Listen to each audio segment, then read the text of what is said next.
Hello, everyone. This is Suzanne Knaber-Nicole from Police Science Doctor. Police Science Doctor is the website that tries to bring evidence-based practice in policing, law enforcement, military, intelligence research to the practitioners such as yourselves. So there's usually a large gap between practitioners of law enforcement and policing and what the research actually says. So I try to be a bridge between the two and combine them a little bit. So what I do with these police science snippets every week when I do this broadcast is I have gone through a number of research publications, newly academically written peer-reviewed articles, and I go through these and try to find 3 nuggets that I can extract from all of those that will be relevant to some of you. Not everything will be relevant to whatever particular role you're in, but I try to select those that I think will be of interest to at least some people. So I do this broadcast every Tuesday, and also every Tuesday an email goes out to all the subscribers to the free Police Science Doctor email list.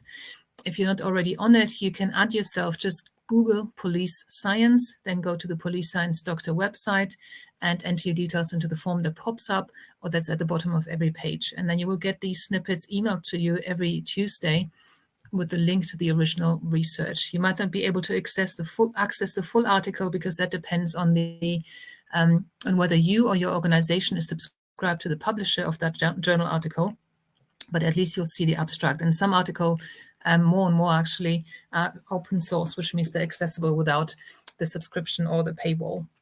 So the first snippet for today, for this week, is about trauma in police, a very big issue. And I did an online conference about that almost 2 years ago now. And it hasn't improved since then. So we're still really struggling with that.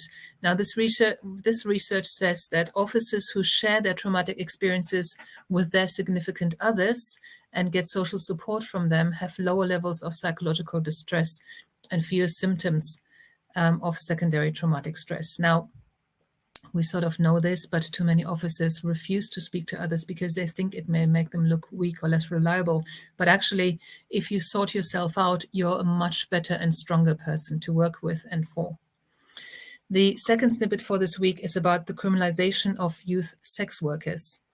Most youth charged with prostitution have an extensive history of victimization experiences, and detaining them often exacerbates their problems.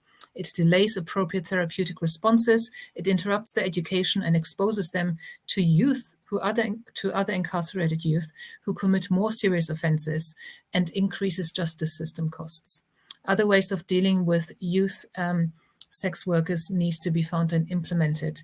Very, very important finding. And the last snippet for today is about the comprehension of Miranda rights. Suspects in many countries, excuse me, have their legal right to silence. And now in the US, that's the Miranda right. In the UK, for example, we call it the caution. They have that read to them prior to being interviewed by police. This study found that those with an IQ, so suspects with an IQ of 70 to 85, are vulnerable to impaired Miranda comprehension.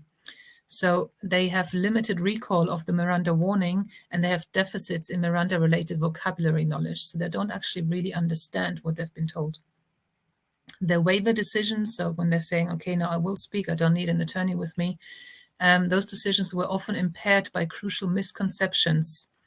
And this is something very serious because at some point, perhaps, there'll be a review of cases where it can be argued that the suspect did not really understand those rights. And if cases are reviewed, then maybe their outcomes will be reviewed as well, which might not be in the best public interest, but it may happen by defense solicitors who are trying to argue a better case for their clients. So very, very important you make sure that everybody understands these completely and fully. And hopefully you will be doing that anyway. Now, these were the snippets for this week. I hope that there was something of use to you in there. Again, get onto the email list and you will also get access to PDFs of all the previous snippets. There have been 118 weeks now of previous snippets times 3. 3 times every week. So I'm sure there'll be something there that is of value to your current role. Thank you very much, and I'll see you again next week. Bye-bye. Thank you for watching. I hope you found this content useful. You can get access to each episode's transcript with key learning points, timestamps, and references if you get yourself onto my mailing list. Just go to the main website on policesciencedoctor.com, and on the bottom of each page you will find a sign-up form for notifications of new content.